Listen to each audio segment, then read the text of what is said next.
अभी आज शाम का जो मेरा कमरा है वो ये है। सब मैंने अभी सामान खोला है क्योंकि बहुत कुछ गीला हो गया है। और अब जो फाइनल मैं आपको दिखाऊंगा वो है ये नज़ारा। यहाँ आसमान कहाँ है, ज़मीन कहाँ है, एकदम मिल गया है। जब हम देखते हैं ना, बहुत दूर देखते हैं तो सब मिल जाता है। तो अभी समझ लो कि मैं घर से बहुत दूर हूँ और ये ज़मीन और आसमान सब एक है। पास में वो काले अपना काम छोड़ेगा नहीं, देखो सेफ तोड़ रहा है। ओए इसको पकड़ ले पीछे से, रंगन नीचे ना चला जाए कहीं ये। हाँ अभी yes yes come on, yes yes हाँ काले काले भाई, काले भी मारेगा। ऐसा बोलो कोशिश। फकीरा का सैल्यूट सभी व्यूअर्स, सभी सब्सक्राइबर्स को। कल हम डलहौजी में रुक गए थे और हमने यहाँ पे आउटिंग किया था और मनमोहन बाबा से भी मुलाकात की थी। कल ख़राब मौसम में हम लोग सोच रहे थे कि रुक जाते हैं और रुक भी गए, ठीक ही था। लेकिन कल ख़राब मौसम में कुछ दोस्त हैं वो सच पास से यहाँ तक आए हैं। ये लोग सच पास कल बारिश में करके फिर यहाँ पर आए हैं। तो दोस्तों होता वही है कि आप एडवेंचर आपके दिमाग में आप रख लो कि करना है तो करना है। तो चलते हैं सच पास की तरफ, फिर हम जाएंगे किलर कैस्टवाल। लेकिन आज शाम तक हमारा स्टे है भैरागढ़। भैरागढ़ ही बोलते हैं ना उसको, भैरागढ़। अब होटल डलहौजी से निकलने का टाइम हो गया है। कल हम लोगों ने यहाँ स्टे किया था क्योंकि बारिश बहुत ज़्यादा थी, लेकिन आज का जो मौसम है आज ठीक है। Bye bye Gandhi ji. एक बार ये वाला व्यू और देख लें।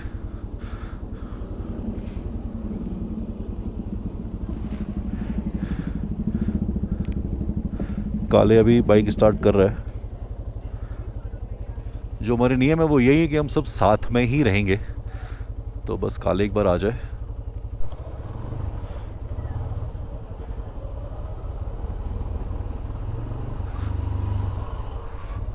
पहाड़ी एरियो में इस तरह के स्लोप बहुत नॉर्मल होते हैं,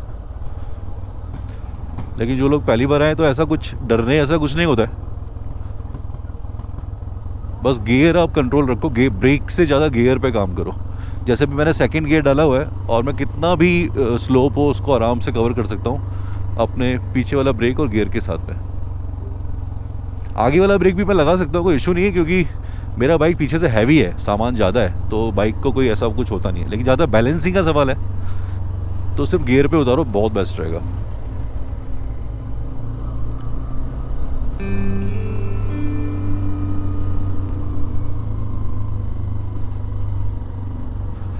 कल इस रोड पे हम लोग पैदल आए थे।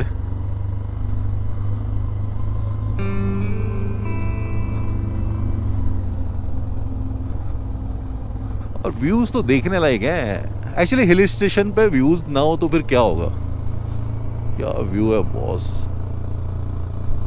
और ये जो नीचे होटल्स बने हैं ये भी बहुत अच्छे हैं।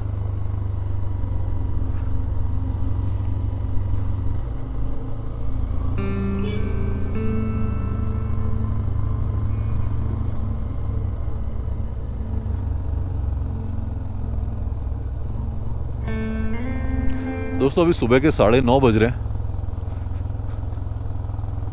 और ये व्यूज़ देख के आपको पक्का ऐसा लग रहा होगा कि आप भी यहाँ पर आ जाएं। जब मौका मिले तब आ जाना, वर्थ प्लेस है।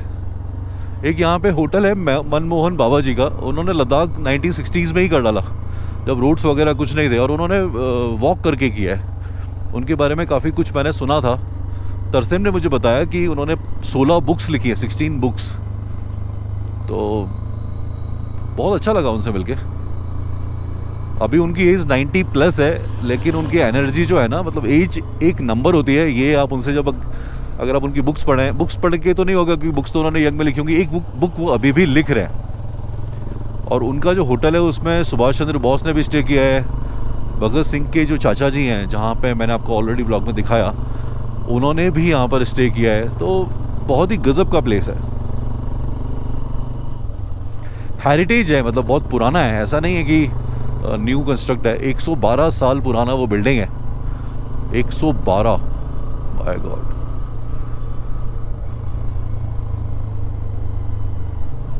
ये डलहौजी का बस स्टैंड है छोटा सा। चलो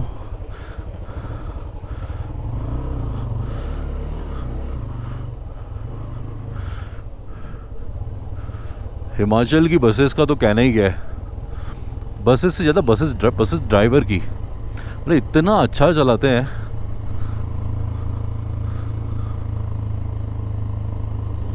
रियल एडवेंचरस जो लाइफ है ना वो इन लोगों की होती है।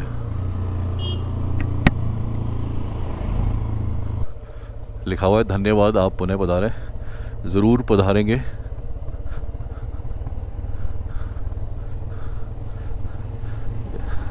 एक्चुअली इतनी खूबसूरत जगह मैंने अभी तक मिस क्यों की हुई थी वो भी एक बात है। उसका एक दूसरा रीज़न जो है वो ये होता है कि ये हिल स्टेशन जो होते हैं ये कपल्स के लिए ज़्यादा होते हैं, कपल्स और फैमिली। और मैं मोस्टली सोलो घूमता हूँ, तो सोलो में हिल स्टेशन इसलिए अवॉइड कर देता हूँ कि अब मतलब कोई नहीं है तो फिर क्या, आप समझो यार। तो मैटर ये है कि मैं एडवेंचरस पार्ट को ही ज़्यादा वो करता हूँ, नेचर को ज़्यादा कवर करता हूँ। जहाँ लोग होते हैं वहाँ फिर छोटी छोटी बातें होती हैं, झगड़े होते हैं, ये होता है वो होता है, तो इट्स ओके। लेकिन अब जो है यहाँ से रियल एडवेंचर का स्टार्ट हो रहा है। आज हम भेड़ागढ़ तक जाएंगे।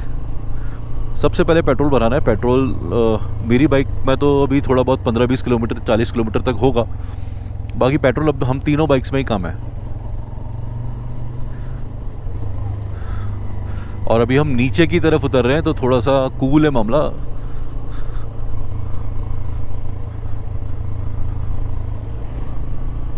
मैंने इनर लाइनर पहन लिया है जैकेट का, लेकिन मुझे लग रहा है शायद उसकी ज़रूरत फ़िलहाल नहीं थी। मौसम ठंडा दिख रहा है और आगे बारिश होगी, ये भी ऐसा भी लग रहा है। जो होगा खैर आपको तो पता चलेगा ही, क्योंकि सब मैं दिखाऊंगा। गोप्रो के लिए मैंने कवर ले लिया, तो मुझे गोप्रो खोल के अंदर डालने की ज़रूरत नहीं है। मैं गोप्रो को लगे लगे ही, cover in the sense cover नहीं है वो, एक नॉनवेज की दुकान से वो चिकन पार्सल करने की जो एक थैली आती है, वो थैली है जिसमें से ग्रेवी भी नहीं निकल सकती, तो पानी के जाने का तो चांस ही नहीं है। तो वो पॉलीथीन मैंने जेब में रख लिया ऊपर, ज़रा सा भी कुछ होगा तो मैं उसको निकाल के लगा लूँगा फटाफट। तो ओवरऑल कंक्लूज़न ये है कि गोप्रो वाला जो मेहनत है वो मेरा बच गया है। अब जो पार्ट है सिर्फ एक्चुअली कुछ भी नहीं है, अभी तो सब कुछ कवर है, पेट्रोल भराना है और चलना है। अभी रोड बहुत स्मूथ है, मतलब एकदम मक्खन जैसी, एकदम कुछ करना ही नहीं पड़ रहा है। स्लोप भी है तो बाइक अपने आप ही चल रही है। सामने से व्हीकल्स आ रहे हैं, वो इक्का दुक्का कोई गाड़ियाँ आ रही हैं।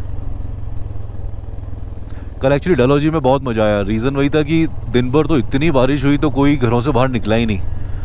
हम लोगों ने थोड़ी खुराफात की थी, लेकिन जब शाम हुई तो जितने लोग होटलों में छुपे हुए थे बेचारे, दुबके हुए थे, सबके सब निकल आए। तो शाम को बहुत मस्त माहौल था, बहुत हैपनिंग लग रहा था डलहौजी कल शाम के टाइम। हिल स्टेशन हो फिर लोग ना हो तो कैसे मज़ा आएगा, तो अच्छा था।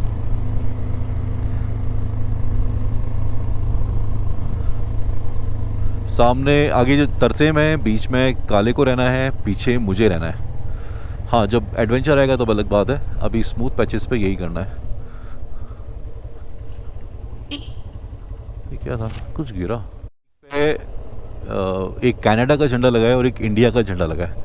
उसका रीज़न ये है कि ये रहता है इंडिया में, लेकिन इसकी आधी फैमिली जो है वो कनाडा में है, तो इसको कनाडा से भी उतना ही प्यार है, सम्मान है, तो इसलिए कनाडा भी है, इंडिया भी है। अब वैसे भी कनाडा जो है वो तो हमारे पंजाबियों का ही है। Thank you, do visit again. क्यों ना आए हम ऐसी जगह पर बार बार। अब ऑलमोस्ट शायद ऐसा लग रहा है कि हम लोग ग्राउंड पे हैं। बनी खेत आएगा, बनी खेत से फिर हम लोग पेट्रोल लेंगे बनी खेत में।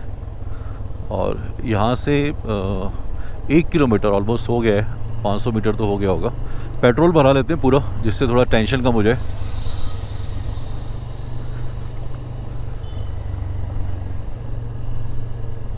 अब जैसे जैसे हम लोग भेड़ाघाट की तरफ बढ़ रहे हैं, फिलहाल तो अभी डाउन है, लेकिन सामने वाले पहाड़ों को देख के पूरा अच्छे से आइडिया लग रहा है कि आगे क्या होने वाला है। अब हम पहाड़ों पे चढ़ेंगे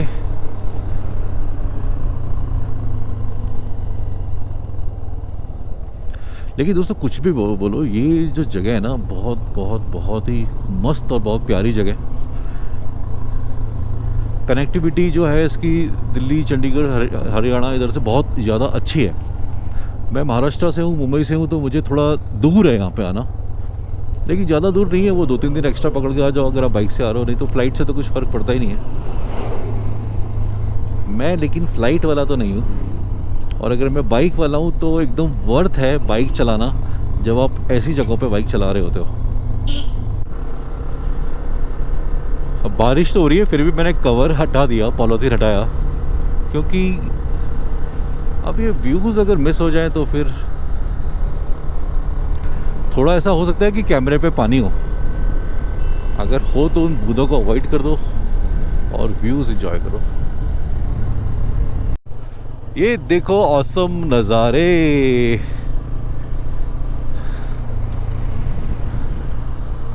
पहाड़ों पे भी लोग कितना दूर दूर तक जाके बस जाते हैं, जहाँ देखो वहाँ मकान दिख रहे हैं।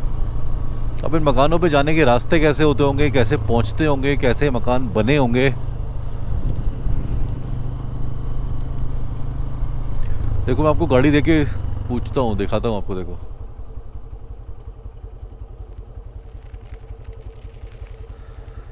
वहाँ ऊपर भी है, वहाँ ऊपर भी है, वहाँ पे भी है।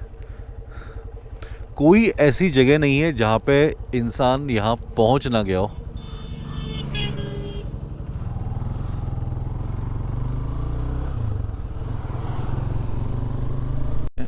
और मवेशी भी हैं। शायद ये लोग नोमैड्स हैं, बंजारे, जो अपना मवेशियों के साथ में ट्रैवल कर रहे हैं।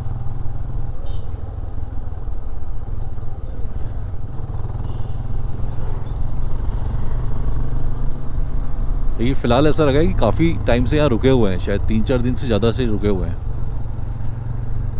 इंसान भी कैसे कैसे दोस्तों अपनी ज़िंदगी गुजारता है ना।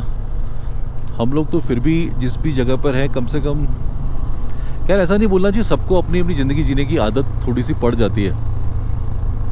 तकलीफ़ें हर इंसान की ज़िंदगी में होती ही हैं, लेकिन उसके साथ में जीते रहना और अपने चेहरे पर स्माइल रखना और दूसरे की मुस्कुराहट की वजह बनना, यही है ज़िंदगी और यही है जिंदा दिली।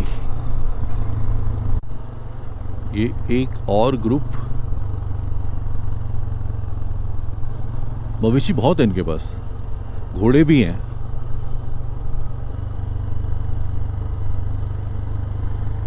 पहाड़ी लोगों की पहाड़ी जिंदगी। लेकिन सिक्किम में जो मैं घूम रहा था वो थोड़ा कल्चर हल्का सा मुझे अलग नज़र आया, और यहाँ जो मैं देख रहा हूँ ये थोड़ा डिफरेंट है। कंपेयर मैं नहीं करूँगा क्योंकि सिक्किम मुझे बहुत ज़्यादा पसंद है, और यहाँ मैं पहली बार आया हूँ, तो पहले एक बार पूरा अच्छे से देख लूँ, महसूस कर लूँ, अपने अंदर इस जगह को समा लूँ, उसके बाद ही मैं कुछ बातों पे कंपेयर करूँगा।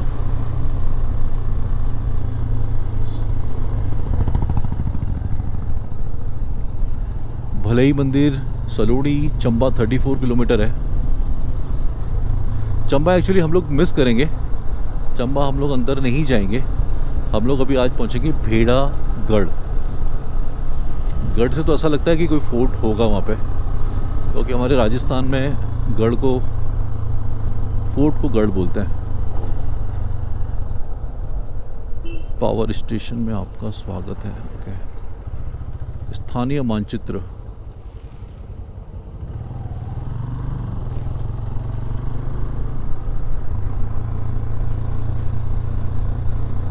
मैं सोच भी नहीं सकता हूँ कि मतलब क्या मैं बोलूँ।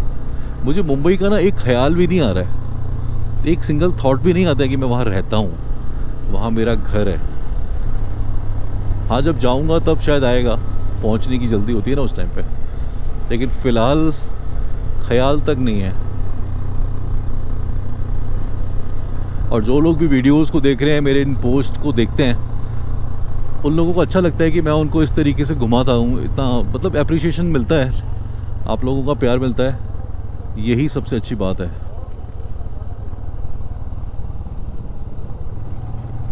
दोस्तों ये जन्नत है, जन्नत। क्या नज़ारे हैं।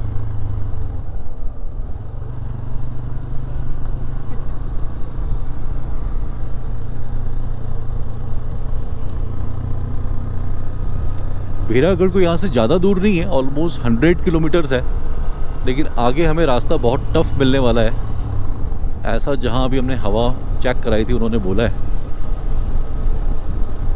अभी मेरे बाइक में पीछे जो प्रेशर है वो 35 है, आगे का जो प्रेशर है वो 30 है।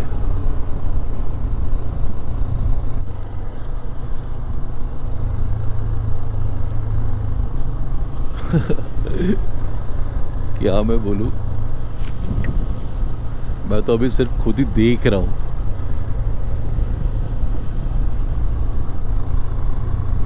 बारिश दोबारा बूंदे पड़ने लगी, मुझे दोबारा कवर निकालना पड़ेगा। देखता हूं कहां तक चलता है।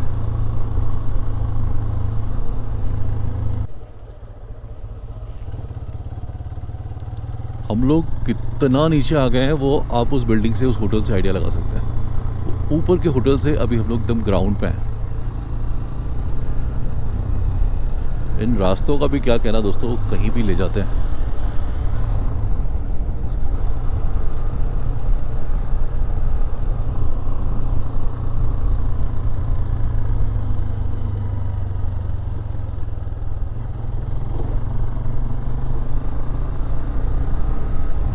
अभी हम लोग पूरा एकदम ग्राउंड पे ही जाने वाले हैं। ओ काले,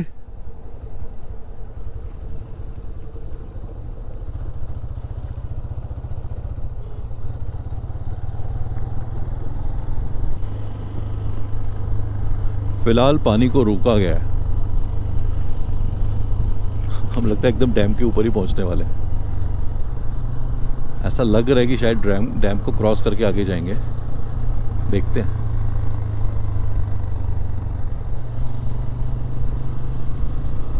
आगे एक वाटर फ्लो है। काले ने क्रॉस भी कर लिया आराम से, वाह। काले का ना कॉन्फिडेंस बहुत अच्छा है, डरता वरता नहीं है।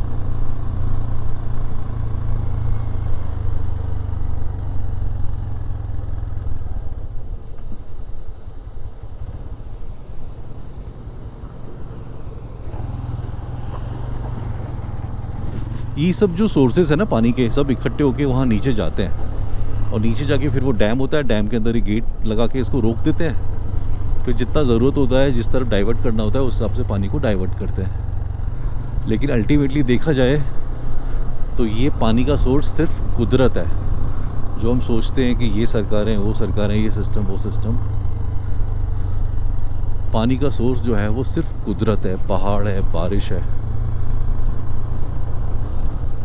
और इस सोर्स में कोई कमी नहीं होती है। मतलब मैं जितना भी घूमता हूँ, जितना भी ट्रैवल करता हूँ, इसमें कोई किसी तरीके की कमी नहीं है। जहाँ जाओ वहाँ पानी है, वहाँ सारी चीज़ें हैं।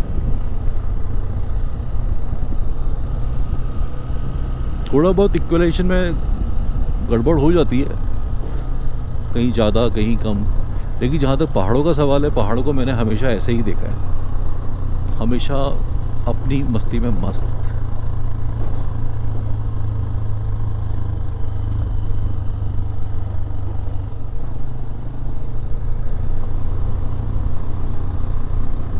हम लोग बांध के लेवल पे आ ही गए।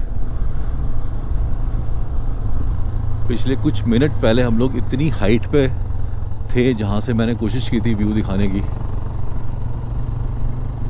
और अभी एकदम हम ग्राउंड पे आ गए। वेरी नाइस, अच्छा लगता है ये उतार चढ़ाव। प्रोजेक्ट है, इस प्रोजेक्ट का यहाँ कुछ नाम वाम मेंशन नहीं है, शायद आगे हो।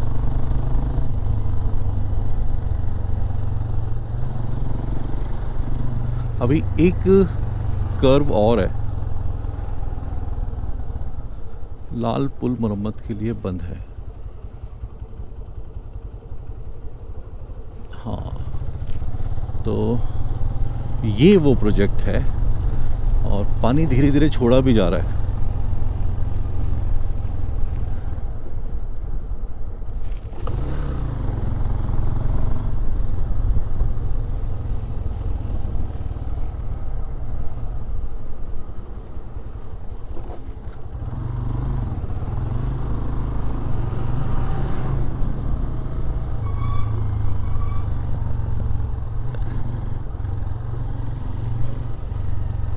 तो ये फाइनली हम आ गए हैं इस ब्रिज के ऊपर।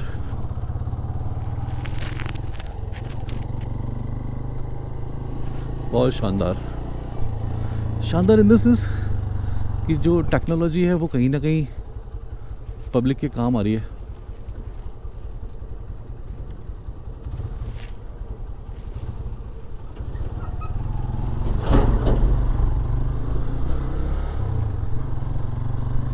ये शायद स्लाइडिंग है जिससे वो गेट बंद चालू होते होंगे, सरकाए जाते होंगे, और कितना लेवल पे रखना है, कितने लेवल पे क्या करना है वो उनका कुछ होता होगा गेज नापने का।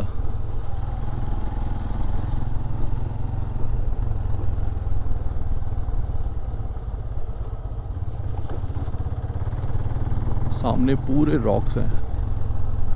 एक्चुअली डैम बनाया उसी जगह पे जाता है जो जगह बहुत मजबूत होती है, मतलब जोग्राफिकली उसका जो ढांचा है, स्ट्रक्चर है, वो पहले से ऑलरेडी स्ट्रांग हो, क्योंकि पानी में इतनी ताकत होती है। अनूप जलोटा साहब का एक गज़ल मुझे याद है, शायद यहाँ रुके नहीं,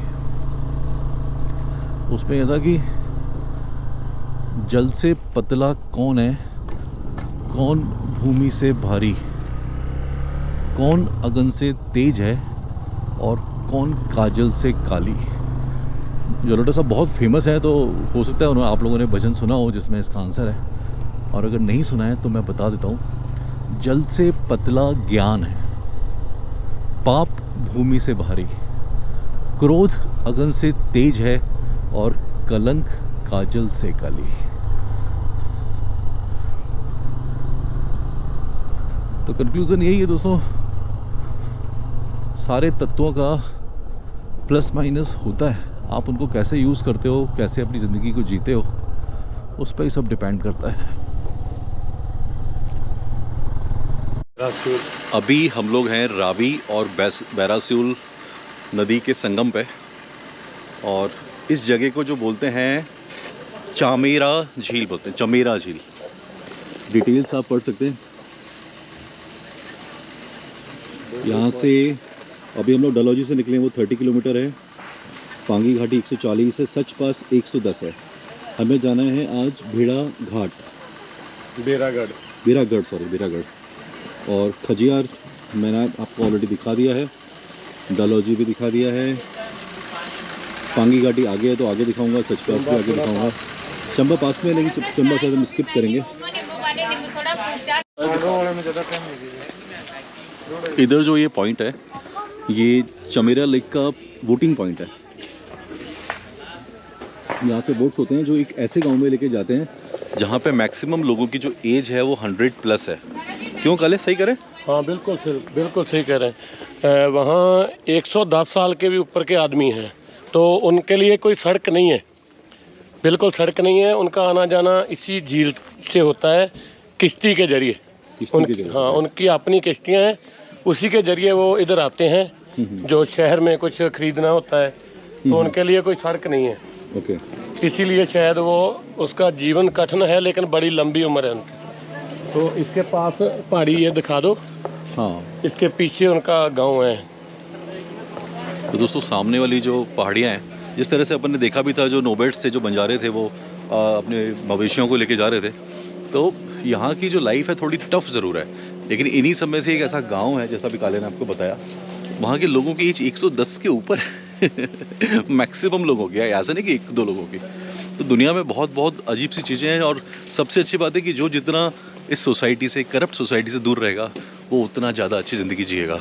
ये इसके अलग अलग तरीके के बोट्स हैं, स्पीड बोट्स भी हैं और फैमिली बोट्स भी हैं। अगर आप ग्रुप के साथ जाना चाहते हैं तो वो उस तरह का बोट भी है। ये जाते किस तरफ है? उधर तो देखिए बीच में तो उन्होंने ऐसा बैरियर सा बना हुआ है। अच्छा, इधर से क्रॉस करके जाएंगे? रूट है। और यहाँ की कोई खासियत बताओ। खासियत यही है सर इसकी, क्या? यहाँ पे बोटिंग होती है। बोटिंग तो दुनिया में कई जगह पे होती है, यहाँ पे क्यों? यहाँ पे अच्छी होती है सर, लॉन्ग ड्राइव है।